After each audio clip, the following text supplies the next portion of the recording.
তোর কিছুই ছিল না, জিরো থেকে আমি হিরো বানালাম। ক্ষমতার দাপট দেখাবি না, ক্ষমতার অহংকার দেখাবি না, টাকা পয়সার গরম দেখাবি না। 2 দিনের টাকার মালিক হয়ে ওর পা জমিনে লাগে না, এরকম টাকা আছে না নাই? লাম ইয়াকুন শাইআম মাযকুরা, তোর চেয়ে বড় ক্ষমতাশীল ছিল ফেরাউন। আল্লাহ ছাড় দিয়েছে, ছেড়ে দেয় নাই, ঠিক কি না? নমরুদরে ছাড় দিয়েছে, ছেড়ে দেয় নাই, ঠিক কি না? আবু জাহেলকে ছাড় দিয়েছে, ছেড়ে দেয় নাই, ঠিক কি না? এখনো যারা গাদ্দারি করে, ইসলামের বিপক্ষে কথা বলে, ইসলামকে জামিনের ভিতর গেড়ে দিতে চায়, দেখা যায় আল্লাহ ওদেরকে ছাড় দেয় কিন্তু ছেড়ে দেবে না। চিল্লায় কও ঠিক কি না? পৃথিবীতে কেউ তো স্থায়ী হয় না, হোক না সে ফেরাউন কিবা নমরুদ। কেউ ভাবে চিরদিন রয় না, কেউ ভাবে চিরকাল রয় না। কেউ থাকতে আসবে। নোংরা ছাত্র রাজনীতি আছে না নাই? তাদেরকে দিয়ে মারামারি, কাটাকাটি, এগুলোর মতো কাজে লিপ্ত করানো হয়, এটা ঠিক না। যুবকদেরকে পজিটিভ পলিটিক্স শেখানো উচিত। এদেশে পজিটিভ পলিটিক্স এর একটা ট্রেন্ড চালু করা দরকার, যেখানে মারামারি, কাটাকাটি থাকবে না, মেধার ভিত্তিতে ক্যাডার নিয়োগ হবে, ঠিক কিনা? ছাত্র দলের নেতা হতে হবে ডক্টরেট করা, ছাত্রলীগের নেতা হতে হবে ডক্টরেট করা। যত ছাত্র রাজনীতির বড় বড় নেতারা আছে এরা শিক্ষিত হতে হবে, কারণ তারা আমাদেরকে পথ দেখাবে। তারা সামনে হাঁটবে, আমরা পেছনে পেছনে হাঁটবো, ঠিক কিনা? সুন্দরী মেয়ে তাকে অফার করে, দেখো আমি সুন্দরী, সুস্নিগ্ধা, অনন্যা, প্রিয়ংবদা, সুহাসিনী, সুকেশিনী, সুভাষিনী, অসূর্যম পোষা, মেঘ কালো কেশ, কাজল কালো চুল, হরিণের মতো ডাগর ডাগর আমার দুটি চোখ। কিন্তু যুবক সেদিকে ভ্রুক্ষেপ করে না। ওই যুবক বলে ইন্নী আখাফুল্লাহ, আমি একজনকে ভয় পাই, তিনি কে? আল্লাহ। যাদের হৃদয়ে আছে আল্লাহর ভয়, তারা কবু পথ ভুলে যায় না।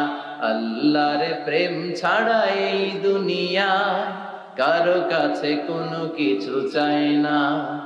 রাতের আধারে যারা সেজদাতে রয়, দু চোখের শ্রুতে নদী যেন বয়। ছলনার হাতছানি যতই আসুক, পেছনে ফিরেও সে তাকায় না।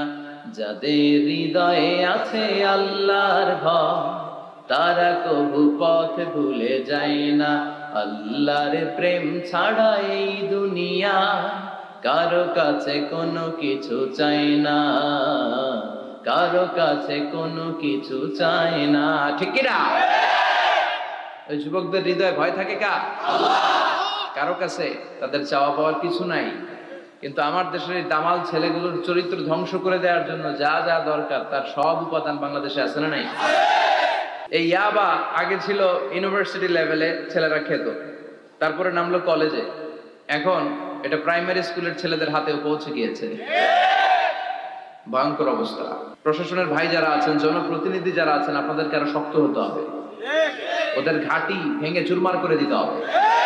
কোন ইয়াবার ব্যবসা বাংলার জমিনে চলতে পারবে না, জোরে বলো ঠিক কিনা? দরকার শুধু একটা শক্ত সিদ্ধান্ত, দ্য চয়েস ইজ ইয়োর্স। আপনারাই পারেন। যারা চেয়ারম্যান, ওনাদের অনেক দায়িত্ব। পুরো এলাকাটা আমার চেয়ারম্যান ভাইয়ের হাতে আমানত, ঠিক কিনা? যিনি ইমাম, মসজিদের সব দায় দায়িত্ব ইমাম সাহেবের কাছে আমানত। যিনি মেম্বার অফ দ্য পার্লামেন্ট, ওনার দায়িত্ব আরো বেড়ে যায়। তার পুরো নির্বাচনী এলাকাটা তার কাঁধের উপরে আমানত। যারা মন্ত্রী, পুরো মন্ত্রণালয়ের কাজবাজ তার হাতে আমানত। যিনি এই 17 কোটি মানুষের প্রধানমন্ত্রী, তার কাছে পুরো বাংলাদেশটা আমানত। এরপরে পর্ণ ভিডিওর কারণে নষ্ট হয়। এরপরে এই জাতীয় যে ইনকনসিস্টেন্সি আছে, এগুলো থেকে আল্লাহ আমার দেশকে তুমি হেফাজত করো, আমিন। যারা দেহের তাজা প্রাণ বিলিয়ে দিয়ে আমাদের জন্য বাংলা ভাষাটারে রেখে গেল, এই ভাষা শহীদদের জন্য আমাদের দোয়া আছে না নাই? যারা 71 সালে মুক্তিযুদ্ধ করে দেশটারে স্বাধীন করলো, এই মুক্তিযোদ্ধা ভাইদের জন্য দোয়া আছে না নাই? যারা এই দেশের জন্য কন্ট্রিবিউট করেছে, তাদের সবার জন্য আমাদের পক্ষ থেকে দোয়া। বিশ্বনবী, উনি সবার নবী। বিশ্বনবী শুধু আমাদের নবী, উনি হিন্দুদেরও নবী, উনি বৌদ্ধদেরও নবী, উনি অগ্নি উপাসকদেরও নবী, উনি নারীদের নবী, উনি পুরুষদের নবী, উনি আরবদের নবী, উনি অনারবদের নবী, উনি বিশ্বনবী। উনি বিশ্বনবী, সবার জন্য এসেছেন, as a father, as a husband, as a lawgiver, as a lawmaker, as a reformer of the society, as a commander, as a messenger. Muhammad is the superman of the world. স্বামী হিসেবে, বাবা হিসেবে, নেতা হিসেবে, সমাজ সংস্কারক হিসেবে, আইন প্রণেতা হিসেবে, সর্বোপরি একজন নবী হিসেবে মুহাম্মদ সাল্লাল্লাহু আলাইহি ওয়াসাল্লাম গোটা বিশ্বের মানুষের কাছে সুপারম্যান। বিশ্বনবী যদি কোনো বাচ্চার মাথায় হাত বুলিয়ে দিত, ওই বাচ্চার মাথার চুল বড় হয়ে যেত। এক ভণ্ড নবী আসলো, মুসাইলামাতুল কাযযাব, সে কয় আমিও নবী। সবাই কয় তাহলে তুমিও আমাদের বাচ্চার মাথায় হাত বুলায় দাও। মুহাম্মদ তো হাত বুলায় দিলে বাচ্চার মাথায় চুল বড় হয়। মুসাইলামা কয় নিয়ে আয় বাচ্চা। বাচ্চা নিয়ে আসছে, বাচ্চার মাথায় হাত বুলাই দিচ্ছে, চুল তো বড় হয় না। আর মাথা ছিল আজীবন টাক মাথা। যেই বাচ্চার মাথার মধ্যে এই বেয়াদবের হাত লেগেছে, ওই বাচ্চার মাথাটা আজীবন ছিল টাক, চুল বড় হবে তো দূরের কথা। অনেক সাহাবী এসে বলছেন, ইয়া রাসূলুল্লাহ, আমাদের কুয়ার মধ্যে পানি নাই, কি করব? বিশ্বনবী যে কুলি করে কুলির পানি কুয়াতে ফেলেছে, মুহূর্তের মধ্যে পাম্প মেশিন দিয়ে পানি উঠালে যেমনি পানি উঠতে থাকে, পুরো কুয়ার পানি উঠছে উপরে, ওভারফ্লো হতে শুরু করেছে। অনেক জায়গায় কুয়ার পানি লবণাক্ত, সাহাবারা খেতে পারে না। ইয়া রাসূলুল্লাহ, আমাদের কুয়ার পানি লবণাক্ত। বিশ্বনবী ওযু করে আবার কুলির পানি ছাড়লেন, মুহূর্তের মধ্যে লবণাক্ত কুয়ার পানি মিঠা পানিতে পরিণত হলো। যেখানে হাত দিয়েছেন ওখানেই বরকত আছে না নাই? এই কোরআনের প্রথম সূরার নাম ফাতিহা, দ্বিতীয় সূরার নাম হলো আল বাকারা। বাকারা শব্দের অর্থ হলো গাভী। আর এই কোরআনের সর্বশেষ সূরার নাম হলো সূরাতুন নাস। নাস মানেও মানুষ। আল্লাহ বুঝাতে চাইলেন, কোরআন শুরু করেছি প্রাণীর নামে একটা সূরা দিয়ে, আর এই কোরআনটারে শেষ করেছি মানুষের নামে একটা সূরা দিয়ে। তার মানে কোরআনটা যদি ভালোভাবে হৃদয়ঙ্গম করতে পারো, তোমাদের মধ্যে পশুত্বের যে প্রবৃত্তি আছে, পশুত্ব দূর হয়ে তুমি মানুষের মতো মানুষ হয়ে যাবা। গরুর পেট থেকে যদি কিছু বেরোয়, আমরা ওইটারে বলে গরু। ছাগলের পেট থেকে বেরোলেই ওটা ছাগল হয়ে যায়, কিন্তু মানুষের পেট থেকে বেরোলেই ওটা মানুষ হয় না, ওটারে মানুষ বানাইতে হয়, ওইটারে মানুষ করতে হয়, তাই না? আবার ছাগলকে কেউ কোনোদিন বলে না তুই ছাগলের মতো ছাগল হ, গরুকে কেউ কোনোদিন বলছে তুই গরুর মতন গরু হ, কিন্তু মানুষকে বলা হয় তুই মানুষের মতো মানুষ হ। আসল মানুষের বড় সংকট। এই কোরআন এসেছে আমাদেরকে আসল মানুষ বানাতে, কোরআন এসেছে আমাদেরকে মানুষের মতো মানুষ বানাতে। এজন্য যে মা বাবারা চান আপনার ছেলে টেন্ডারবাজ না হোক, চাঁদাবাজ না হোক, ফেন্সিডিলের টাকার জন্য আপনারা লাথি মেরে ঘর থেকে বের না করে দেয়, ওই মা বাবারা ছেলে মেয়েদেরকে একটা কিতাব পড়ায় দিবেন। কিতাবটার নাম কি? এই কিতাবটা পড়লে আপনার ছেলেরা শিক্ষিত বানাবে কে? আমি বলি teach your children the holy Quran, holy Quran will teach your children everything. আপনি আপনার ছেলেরা শুধু কোরআন শিখান, কোরআন আপনার ছেলেরা গোটা দুনিয়াটা শিখাই দিবে। কারণ কোরআনের প্রথম বাণী হচ্ছে পড়ো, এডুকেট ইউরসেলফ, নিজে শিক্ষিত হও, সভ্য হও, সিভিলাইজড হও। মেরাজ রজনীতে সাইয়েদনা জিব্রাইল সিদরাতুল মুনতাহা পর্যন্ত গেলেন, ওইখান থেকে দুইটা ঝর্ণা বা নদী নেমে গেল। বিষ্ণু বললেন, জিব্রাইল এই নদী দুইটা কোন নদী? সাইয়েদনা জিব্রাইল বললেন, এই দুইটা নদী সিদরাতুল মুনতাহা থেকে পৃথিবীর দিকে নেমে গিয়েছে। আর একটা হচ্ছে ইরাকের ফোরাত নদী, আর একটা হচ্ছে মিশরের নীল নদী। এরপরে সাইয়েদনা জিব্রাইল বললেন, ইয়া রাসূলুল্লাহ, ইয়া হাবিবাল্লাহ, এই জায়গার নাম হলো সিদরাতুল মুনতাহা, এখানে একটা বড়ই গাছ আছে, এইটা হলো আমার লাস্ট ডেস্টিনেশন, বর্ডার এরিয়া। এই বর্ডার এরিয়ার উপরে যাওয়ার ক্ষমতা আমার নাই। 1 ইঞ্চি উপরে গেলে আমার পাখাগুলোরে জ্বালিয়ে সারখার করে দিবে কে? আল্লাহ। সৃষ্টির শুরু থেকে আজ পর্যন্ত যত নবীর কাছে আমি ওহী নিয়ে দুনিয়ার বুকে নাজিল হয়েছি গো নবী, এই সিদরাতুল মুনতাহায় কান লাগিয়ে আল্লাহর কথা শুনেছি। আজ পর্যন্ত আমিও আল্লাহরে দেখি নাই। নবী গো, আমি তো আল্লাহরে দেখি নাই, এটা আমার লাস্ট এরিয়া। আমারে যে দেখেন আপনি কোরআন নাজিল করে উপরের দিকে উড়াল দিতে, আমি উড়াল দিয়ে এখানে এসে বসে থাকি। সুবহানাল্লাহ পড়ুন। এর উপরে আমি যেতে পারবো না, পাখাগুলো জ্বলে যাবে, যাওয়ার পারমিশন নাই। তবে আপনারে পারমিশন দিছে কে? আল্লাহ। আমি এইখানে দাঁড়িয়ে রইলাম, আপনার মিটিং আল্লাহর সাথে শেষ করে আপনি নেমে আসেন গো নবী। নবী যান, আপনার মিটিং এর জন্য, আপনাকে সারপ্রাইজ দেওয়ার জন্য আপনার অপেক্ষায় আল্লাহ অপেক্ষমান। সুবহানাল্লাহ। তার মানে ফেরেশতা যেখানে শেষ, বিশ্বনবীর খেলা এখানে শুরু, ঠিক কি না? জিব্রাইল ওখানে থেমে গিয়েছে, আর যেতে পারে না। জিব্রাইল যেখানে শেষ, বিশ্বনবীর যাওয়া শুরু। তার মানে মানুষ যদি শ্রেষ্ঠ হয়, সে ফেরেশতাকে ছাড়িয়ে যায়, আর মানুষ যদি নিকৃষ্ট হয়, তাহলে সে পশুকেও হার মানায়, ঠিক কি না? আপনি কখনো শুনছেন একটা সিংহ আর একটা সিংহকে মারে? একটা বাঘ আর একটা বাঘকে মারে না, একটা হরিণ আর একটা হরিণকে মারে না, একটা হাতি আর একটা হাতিকে হত্যা করে না, কিন্তু একটা মানুষ আর একটা মানুষকে হত্যা করে না। আপনি কখনো শুনবেন না যে একটা বাঘ আর একটা বাঘকে হত্যা করে 10 টুকরা করছে? শুনছেন? একটা হাতি আর একটা হাতিকে মেরে 30 টুকরা করছে? শুনছেন? কিন্তু মানুষ আর একটা মানুষকে শুধু নৃশংসভাবে হত্যাই করে না, হত্যা শেষে তাকে 10 টুকরা করে, 15 টুকরা করে, 30 টুকরা করে বস্তাবন্দি করে। চিল্লায় এখন ঠিক কিনা? পাওয়া যায় না এরকম লাশ? গুম করে ফেলছে, ক্রস ফায়ার করে ফেলছে, মেরে ফেলছে, হাত পা বেঁধে, চোখের রশি বেঁধে বস্তার ভিতরে ভরে ক্ষেতের মধ্যে ফেলে দিচ্ছে। 3 দিন 4 দিন পর এরকম লাশটা ফুলে উঠছে, পাওয়া যায় না। পত্রিকায় বিভৎস লাশ দেখে আমরা অবাক হই। কোন প্রাণী এমনটা করে না, মানুষ মানুষকে মেরে টুকরা টুকরা করে। একটা ছাগল বনের সব ছাগলগুলোরে মেরে ফেলতে চায় না, একটা হাতি ওই জঙ্গল থেকে সব হাতিগুলোকে শেষ করে দিতে চায় না, কিন্তু মানুষ আগুন জ্বালিয়ে জনপদের পর জনপদ ছারখার করে দেয়, গুলি মেরে এলাকার পর এলাকা ঝাঁঝরা করে দেয়। দ্বিতীয় বিশ্বযুদ্ধের সময় আমেরিকা জাপানের 2টা সিটিতে 2টা বোমা মেরেছে, হিরোশিমা নাগাসাকি। হিরোশিমাতে মেরেছে লিটল বয়, নাগাসাকি শহরে ফেলেছে ফ্যাটম্যান। যে পাইলট গুলো বোমা মারতেছে নিচে, ওই পাইলট গুলো মানুষ না? মানুষ।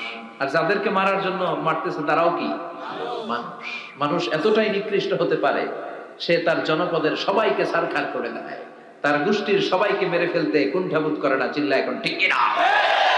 এজন্য আল্লাহ ডেকে বললেন, লাহুম কুলুবুল লা ইয়াফকাহুনা বিহা ওয়া লাহুম আ'য়ুনুল লা ইউবসিরুনা বিহা ওয়া লাহুম আযানুল লা ইয়াসমাউনা বিহা উলাইকা কাল আনআমি বাল হুম আযাল উলাইকা হুমুল গাফিলুন। আল্লাহ বললেন ওদের চোখ আছে, ওরা চোখ দিয়ে দেখে না।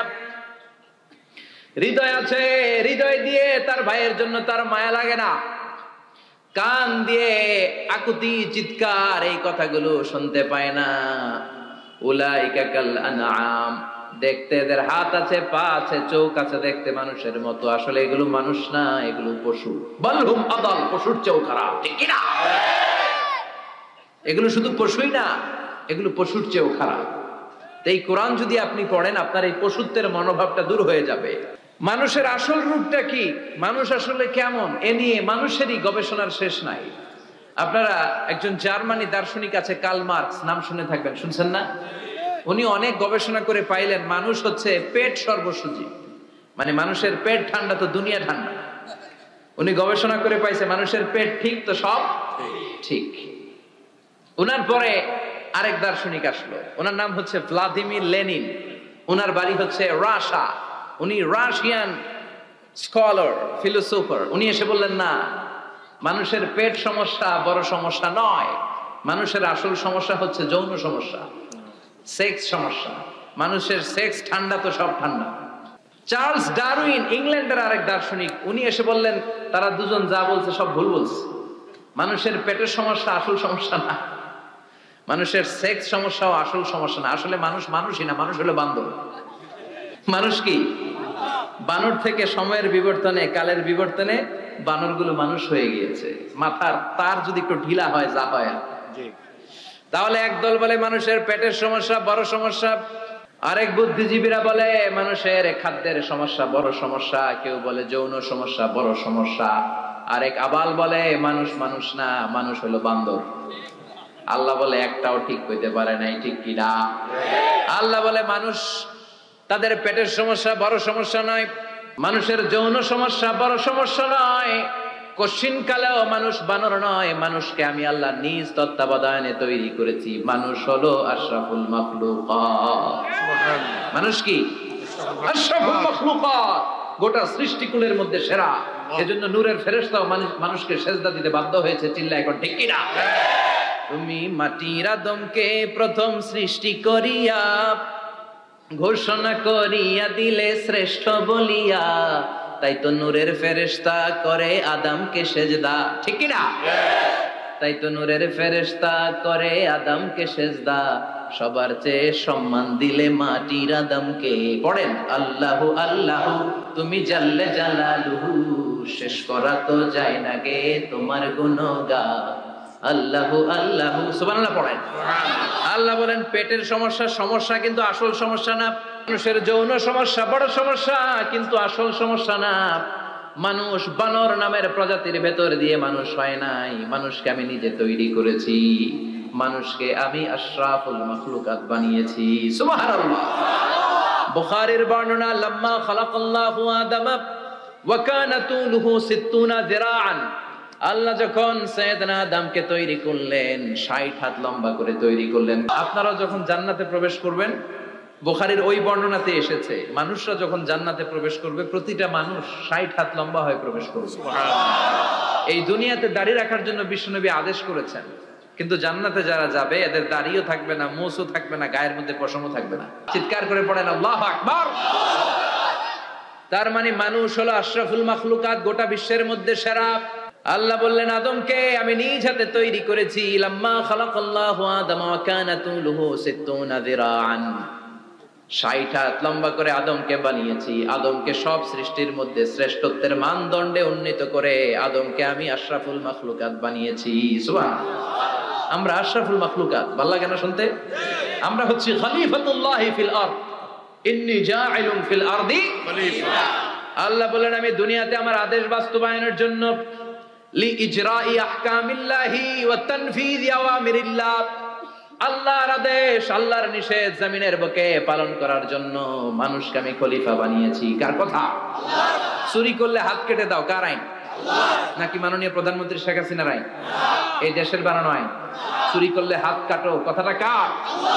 السارق والسارقة فاقطعوا أيديهما جزاء بما كسبا نكالا من الله والله عزيز حكيم.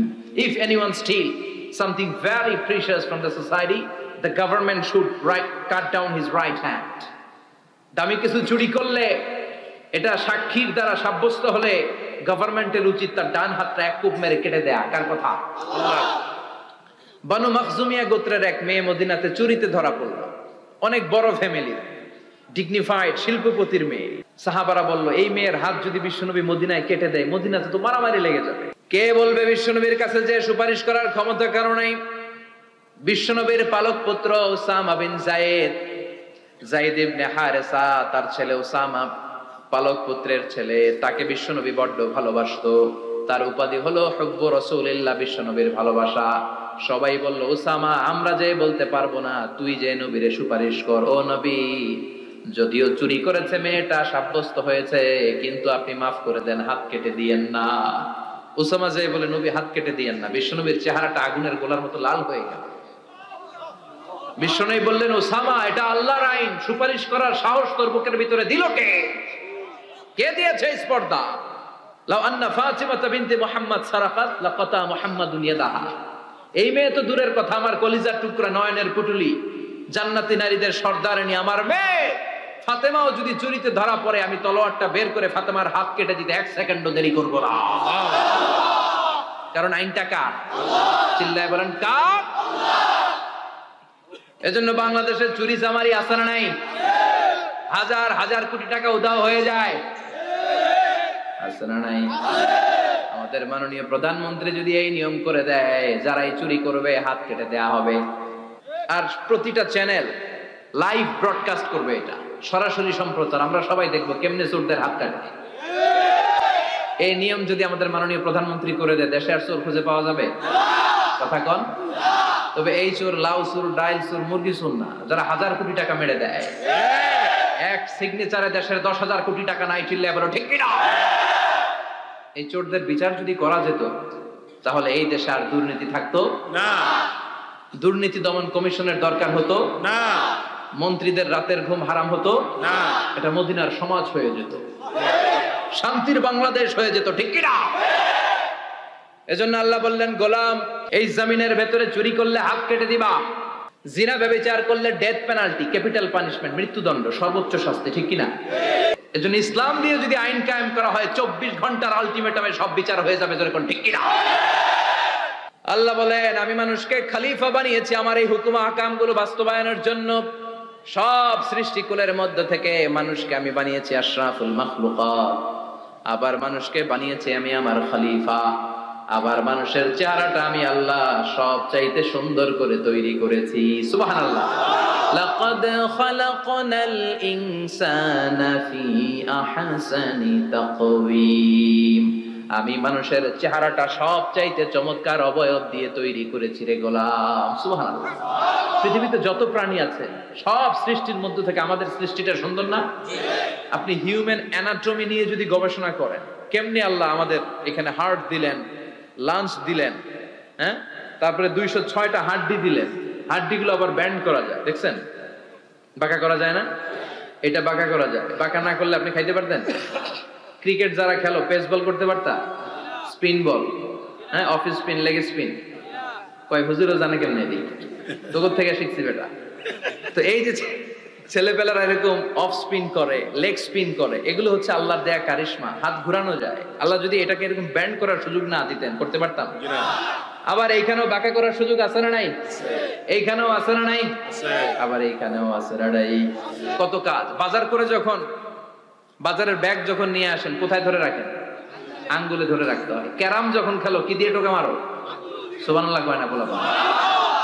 কত খেলার সিস্টেম আল্লাহ দিলেন। আবার ক্রিকেটের মধ্যে 2 আঙ্গুল তুললে কি? ওই যে সব মুখস্থ। আবার 1 আঙ্গুল তুললে কি? দেখছেন ঘটনা? আউট। কত কাজ এই আঙ্গুল দিয়ে। এই আঙ্গুলগুলোর বাঁকা করার, বেন্ড করার ক্ষমতা আমাদেরকে দিয়েছে কে? আল্লাহ। এজন্য আল্লাহ বললেন লাকাদ খালাকনাল ইনসানা ফি আহসানি তাকওয়িম। আমি মানুষের চেহারাটা সব চাইতে সুন্দর করে তৈরি করেছি। মানুষ সুন্দর, আমাদের চোখ সুন্দর না মিয়া? আমাদের চোখও যদি সুন্দর হতো তাইলে আমরা বুঝতাম মানুষগুলো কত সুন্দর। আমরা মনে করি ধলা হইলেই সুন্দর। কয় ধলা ধলা, এটা সুন্দর। ডাকাইত, এগুলো ডাকাত। একটা মানুষের চেহারা স্কিন যদি কালো হয়, এর মধ্যে একটা সৌন্দর্য আছে না নাই? একটা মেয়ের স্কিন যদি কালো হয়, তারপরও চেহারায় সৌন্দর্য আছে না নাই? কয় না হুজুর, আমার বউ সুন্দর না, কালা কালা। আছে না নাই? তুই ডাকাত। তুই কি ডাকাত? একজন মানুষের চেহারা যেরকমই হয়, আপনি খেয়াল করে দেখবেন, তারপরও তার অবয়বের মধ্যে একটা এক্সট্রা অর্ডিনারিটি আছে। কারোর সাথে কারোটা মিলে না। সুবহানাল্লাহ পড়েন। এজন্য প্রতিদিন স্ত্রীরে বলবেন, স্ত্রী তুমি সুন্দরী, তুমি অনন্যা, তোমার চাইতে সুন্দরী গোটা বিশ্বে কেউ নাই। এগুলো বললে স্বামী স্ত্রীর মধ্যে ভালোবাসা বাড়াই দিবে কে? আল্লাহ। আমি প্রায় এগুলো বলি, উৎসাহিত করি যে স্বামী স্ত্রীর মধ্যে যে ভালোবাসাটা, এটা পবিত্র, এটা জান্নাতি। এই ভালোবাসা জান্নাতে শুরু হয়েছিল সাইয়েদনা আদম আর হাওয়ার মধ্য দিয়ে। চিল্লা এখন ঠিক না? স্বামী স্ত্রী দুইজনে একের হাতের সাথে আরেকজনের হাত মিলালে হাতের সগীরা গুনাহ মাফ করে কে? আল্লাহ। স্ত্রীর চেহারার দিকে নজর করে তাকালে চোখের গুনাহ মাফ করে দেয় কে? আল্লাহ। স্ত্রীর জন্য প্রতি মাসে যে খরচ দেন, এই টাকাগুলো সদকা দেওয়ার সওয়াব আছে না নাই? আছে।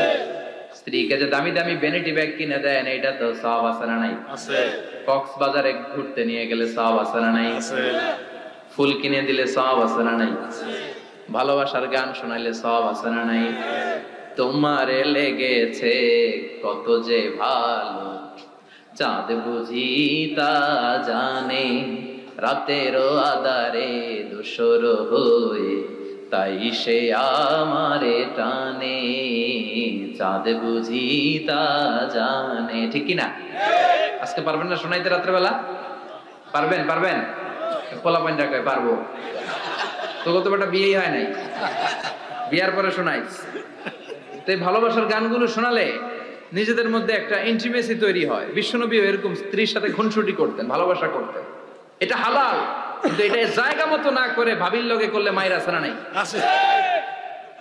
ভালোবাসার গান জায়গা মতো শোনাতে হবে।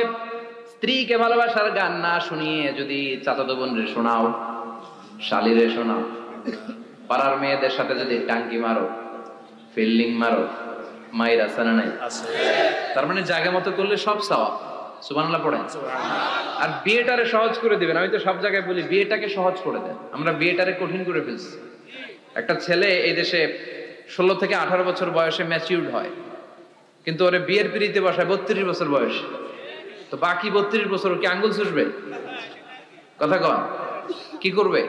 ও যে পাপ কাজ করে, ও যে পর্নোগ্রাফি দেখে, ও যে মাস্টারবেশন করে, এগুলোর পার্সেন্টেজ গুণা মা বাবার আমল নামায় আছে না নাই? মা বাবার এত সহজে পার পেয়ে যাবেন না। ছেলে মেয়েগুলারে সময় হলে বিয়ে দিয়ে দেন। বিয়ের চেয়ে ভালো কাজ পৃথিবীতে আছে? যেই সমাজে বিয়ের খরচ বেড়ে যায়, ওই সমাজে জেনার খরচ কমে যায়। বিয়ে করতে লাগে 10 লাখ, জেনা করতে লাগে 500 টাকা। কথা কন। এজন্য জেনাকে সহজ করবেন না বিয়েকে সহজ করবেন? বিয়ের কথা কইলেই পোলারা কয় তুই নিজের পায়ে দাঁড়া। তো এতদিন ও কার পায়ে দাঁড়াইছে? সহজ করবেন তো নোয়াখালীর ভাইয়েরা? আল্লাহ তুমি বুঝার তৌফিক দাও, আমিন। এরপর আল্লাহ বললেন আমি মানুষকে শুধু আশরাফুল মাখলুকাতি বানাই নাই, আমার খলিফাই বানাই নাই। মানুষের চেহারাটা শুধু আমি সুন্দর করে দেই নাই, গোটা বিশ্বের মধ্যে মানুষকে আমি সবচাইতে শক্তিশালী করেছি। সবচেয়ে শক্তিশালী কে? মানুষ। চিল্লায় বলেন শক্তিশালী কে? আল্লাহ যখন পৃথিবী বানালেন, মুসনাদে আহমদ ইবনে হাম্বলের বর্ণনা, পৃথিবী কাঁপাকাঁপি শুরু করলো। খালি কাঁপে, খালি কাঁপে। পৃথিবীর কাঁপাকাঁপি বন্ধ করার জন্য আল্লাহ পৃথিবীর মধ্যে 7টা টেকটনিক প্লেট বসিয়ে দিলেন। 7টা পাহাড়। 7 tectonic plates creates the mountain range on earth. এই 7টা প্লেট পৃথিবীতে এই পাহাড়গুলো উঁচু নিচু টিলা টপ্পর তৈরি করেছে। হ্যাঁ, পৃথিবীব্যাপী যত পাহাড় আছে এই টেকটনিক প্লেটের কারণে। ওয়াজআলনাল জিবালা আওতাদা, পৃথিবী কাঁপতে শুরু করলো সৃষ্টির বড়। পৃথিবীর কাঁপাকাঁপি বন্ধ করে দেওয়ার জন্য আল্লাহ পৃথিবীর ভেতরে পাহাড় ঢুকিয়ে দিলেন। পাহাড় পেরেকের মতো গেড়ে দেওয়ার পরে পৃথিবীর কাঁপাকাঁপি বন্ধ হয়ে যায়। সুবহানাল্লাহ। ফেরেশতারা অবাক হয়ে বলে মাবুদ, পৃথিবীর কাঁপাকাঁপি বন্ধ হলো কেমনে? আল্লাহ বললেন ও ফেরেশতারা, পৃথিবীর মধ্যে আমি পাহাড়কে গেড়ে দিয়েছি। পাহাড় গেড়ে দেওয়ার কারণে পৃথিবীর কাঁপাকাঁপি বন্ধ হয়ে গেছে। ফেরেশতারা বললেন তাই নাকি? পাহাড়ের এত বড় শক্তি। ইয়া রাব হাল মিন খালকিকা আশাদ্দা মিনাল জিবাল, আপনার এই সৃষ্টিকুলের মধ্য থেকে পাহাড়ের চাইতে বেশি শক্তিশালী কিছু আছে নাকি? আল্লাহ বললেন হ্যাঁ আছে। পাহাড়ের চাইতে শক্তিশালী হচ্ছে আল হাদিদ, মানে লোহা। পাহাড়ের চেয়ে শক্তিশালী কি? এই লোহার নামে কোরআনে সূরা আছে না নাই? সূরার নাম কি? কথা বলেন। وأنزلنا الحديد فيه بأس شديد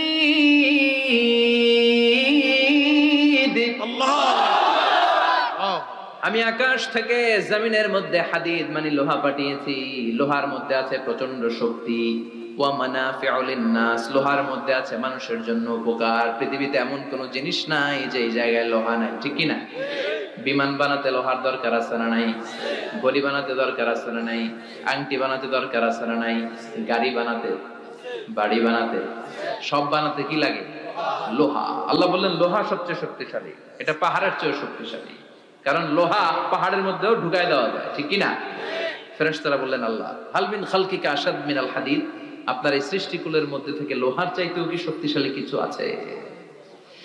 আল্লাহ বললেন নাআম আছে। লোহার চাইতে শক্তিশালী হলো আন্নার, মানে আগুন। আগুনের স্পর্শ পেলে লোহা গলে যায়, ঠিক কি না?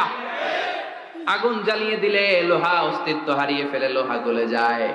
ফেরেশতারা বলল আল্লাহ হাল মিন খালকিকা আশাদ্দা মিনান নার, আপনার সৃষ্টির মধ্য থেকে আগুনের চাইতেও শক্তিশালী কিছু আছে নাকি? আল্লাহ কয় আছে। সেটা কি? কথা কন। মিঠা নদীর পানি আল্লাহ তোমার মেহেরবানি, সুন্দর ফুল সুন্দর ফল, মিঠা নদীর পানি আল্লাহ তোমার মেহেরবানি। তুমি কতই দিলে রতন, ভাই বেরাদর পুত্র স্বজন, ক্ষুধা পেলে অন্ন যোগাও, মানি চাই না মানি আল্লাহ তোমার মেহেরবানি। সুন্দর ফুল সুন্দর ফল আল্লাহ তোমার মেহেরবানি। চিল্লায় পড়েন আল্লাহু আকবার। আল্লাহ বললেন আগুনের চেয়ে শক্তিশালী হলো পানি। আগুনের মধ্যে যদি পানি ঢেলে দেওয়া হয় আগুন নিভে যায়, ঠিক কিনা?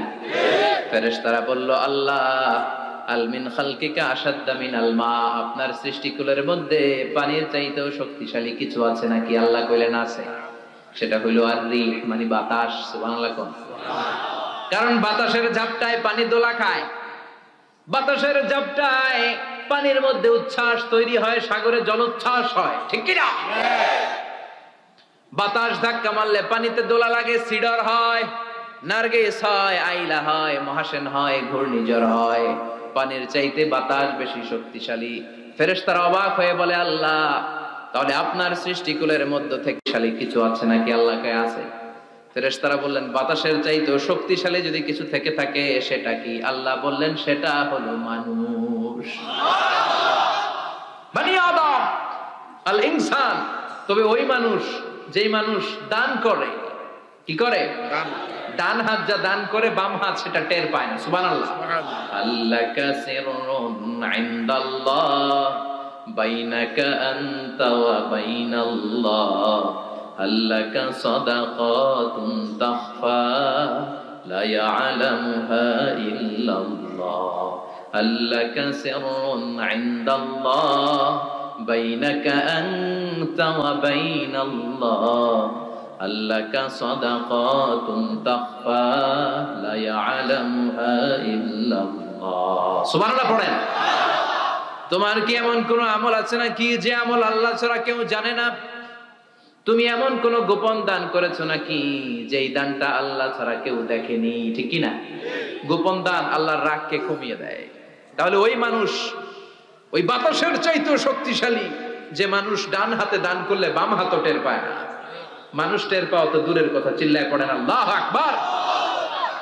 এজন্য আল্লাহ বললেন, মানুষকে আমি আশরাফুল মাখলুকাত বানালাম, মানুষকে আমি আমার খলিফা বানালাম, মানুষের চেহারাটা সুন্দর করলাম, আবার মানুষকে আমি সব চাইতে শক্তিশালী করে বানালাম। তার এই আল্লাহর কোরআন যদি ঠিক মতো পড়া যায়, মানুষের মতো মানুষ বানিয়ে আপনারা জান্নাতি বানাবে কে? আল্লাহ বললেন, মানুষের জীবনের একটা সময় ছিল যেই সময়টা উল্লেখ করার মতো মানুষ কিছুই ছিল না। সুবহানাল্লাহ। প্রত্যেক মানুষের জীবনে এমন একটা সময় ছিল যেই সময়টাতে উল্লেখ করার মতো সে আসলে কিছুই ছিল না। তার